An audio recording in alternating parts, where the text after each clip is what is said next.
It took us a long time of underinvestment to get into the situation that we're in.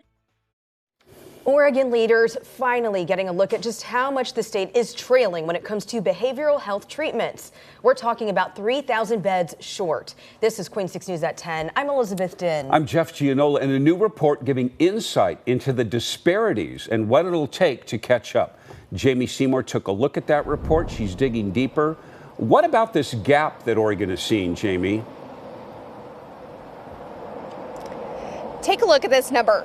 $500 million. That's what the report says it'll take to catch up over the next 5 years or more to close that gap between where the state is at now and where it needs to be with treatment.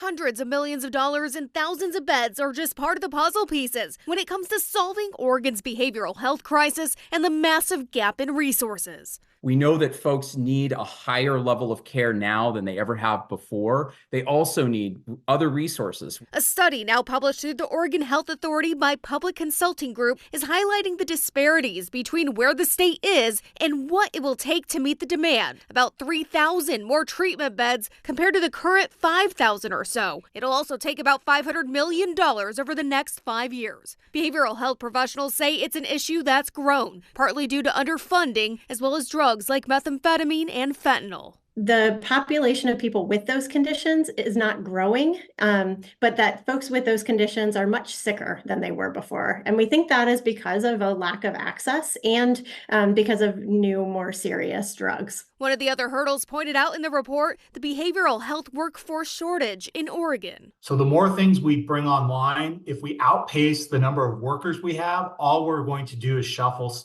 qualified workforce from one place to another. In a statement, OHA Behavioral Health Director Ebony Clark said, "We now have clear and reliable preliminary benchmarks to pursue a sustainable multi-year funding and program effort to ensure every person in Oregon with a serious substance use disorder or mental illness can get the care they need." Those working in behavioral health say it also helps pinpoint where resources are needed, rather than just putting a large facility in Portland. This finally gives us the state broken down by region in a manner where we can look at regional needs and then get resources closer to the people who need the services. A final version of the report is set to come out in June, adding in potential ways to fund those resources over the next several years. Reporting live in downtown Portland, Jamie Seymour, KOIN 6 News. Yeah.